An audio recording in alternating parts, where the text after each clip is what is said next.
অনেক সময় দেখবেন যে কোনো একটা মানুষ গরমের মধ্যে অনেকক্ষণ দাঁড়িয়ে আছে, তারপর হঠাৎ করে সে পড়ে গেল, কয়েক সেকেন্ড বা 1-2 মিনিটের জন্য সে জ্ঞান হারালো, তারপরে আবার নিজে থেকেই জ্ঞান ফিরে আসলো।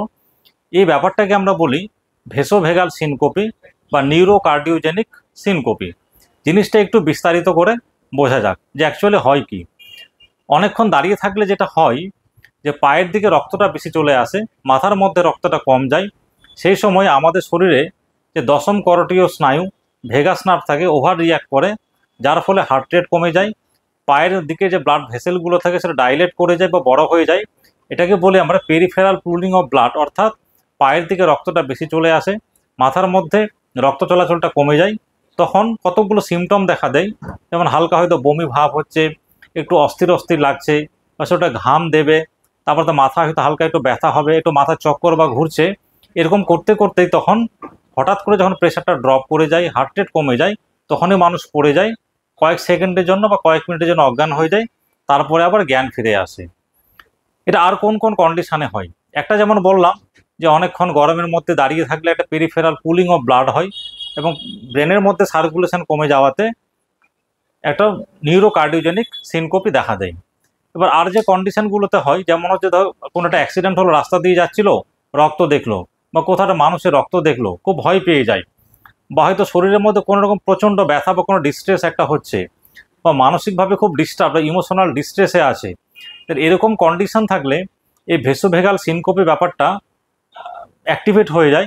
তখন মানুষ কিছুক্ষণের জন্য জ্ঞান হারিয়ে ফেলে, তার প্রেশারটা খুব কমে যায়, কয়েক সেকেন্ড বা 1-2 মিনিটের মধ্যেই জ্ঞান ফিরে আসে।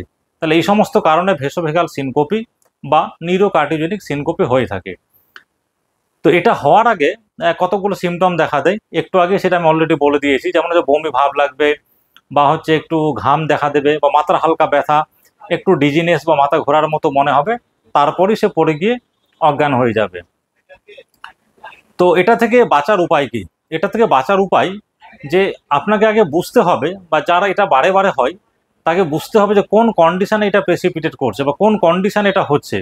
তাহলে সেই অবস্থাটাকে আপনাকে অ্যাভয়েড করতে হবে। যেমন হচ্ছে অনেকক্ষণ দাঁড়িয়ে না থাকা, বা যে জিনিসগুলো দেখলে আপনার হয়তো একটু ইমোশনাল ডিস্ট্রেস বাড়ে, যেমন রক্ত দেখা বা কোনো দুর্ঘটনা দেখা বা কোনো খারাপ দুঃসংবাদ শোনা, এগুলো থেকে একটু বাঁচতে হবে আর নিজের টলারেন্স বাড়াতে হবে। কারণ জীবনে তো এগুলো ঘটতেই থাকবে, এগুলো দেখতেই হবে।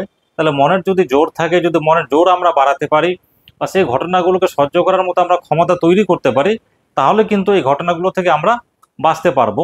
আরেকটা উপায় হচ্ছে যে যদি কখনো এরকম দেখা যায় যে আমি অনেকক্ষণ দাঁড়িয়ে আছি বা কেউ দাঁড়িয়ে আছে, তার ওই সিমটমগুলো দেখা দিচ্ছে যে একটু মাথা ঘুরছে, বমি ভাব হচ্ছে, বা ডিজিনেস লাগছে, অস্থির লাগছে, ঘাম দিচ্ছে, তাহলে সঙ্গে সঙ্গে ওখান থেকে সরে গিয়ে নিরাপদ স্থানে গিয়ে বসতে হবে, জল খেতে হবে। তাহলে ব্যাপারটা থেকে আপনি নিজেকে প্রিভেন্ট করতে পারবেন।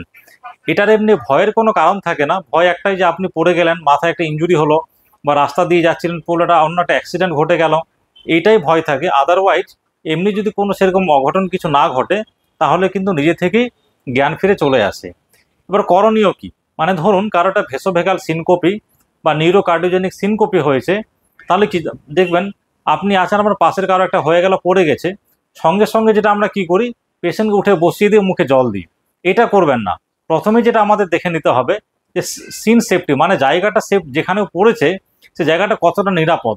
যদি জায়গাটা নিরাপদ থাকে, তাহলে তাকে সঙ্গে সঙ্গে না উঠিয়ে বসিয়ে আমরা যেটা করব, বাঁ দিকে কাত করে মুখটাকে ওইদিকে ঘুরিয়ে দেব। এতে করে কি হবে, মুখের মধ্যে যে সিক্রেশনগুলো জমা থাকে সেগুলো বেরিয়ে আসবে, শ্বাস প্রশ্বাসটা একটু ভালো হবে, আর পাগুলোকে একটু উঁচু করে ধরবো। এতে করে কি হবে, পা থেকে রক্তটা নিচের দিকে উপর দিকে আসবে, আমাদের মাথাতে রক্ত সরবরাহটা বেড়ে যাবে। তাহলে জ্ঞান কিছুক্ষণ পরেই ফিরে যাবে। এবং জ্ঞান ফেরার পরেই কিছুটা কনফিউজড অবস্থায় থাকে, খুব দুর্বল লাগে, মাথা ঘোরাটা একটু থাকে। তো এগুলোর বিশেষ ট্রিটমেন্ট কিছু নেই। আপনাকে যথেষ্ট পরিমাণে জল খেতে হবে, যে কন্ডিশনগুলোতে প্রিসিপিটেট করে সেগুলো থেকে আপনাকে বাঁচতে হবে। যদি কোনো সেরকম কন্ট্রাইন্ডিকেশন বা অসুবিধা না থাকে, হ্যাঁ, তাহলে জল এবং লবণের পরিমাণটা আপনাকে বেশি খেতে হবে। বিশেষ করে যাদের হার্টের সমস্যা থাকে, হার্ট ফেলিউর থাকে, ইজেকশন ফ্র্যাকশন কম, বা কিডনি ফেলিউর আছে, ইউরিন হচ্ছে না, সেক্ষেত্রে আপনাকে জল এবং লবণটা অবশ্যই রেস্ট্রিক্ট করতে হবে। যদি সেরকম কোনো অসুবিধা না থাকে, তাহলে জল এবং লবণের পরিমাণটা বাড়াতে হবে, প্রেশার ঠিকঠাক মেনটেন করতে হবে, ঘুম যেন ঠিকঠাক হয়, মেন্টাল স্ট্রেসকে কমাতে হবে। আর যে কারণে এই ভেসোভেগাল সিনকোপি হচ্ছে সেটাকে অ্যাভয়েড করতে হবে।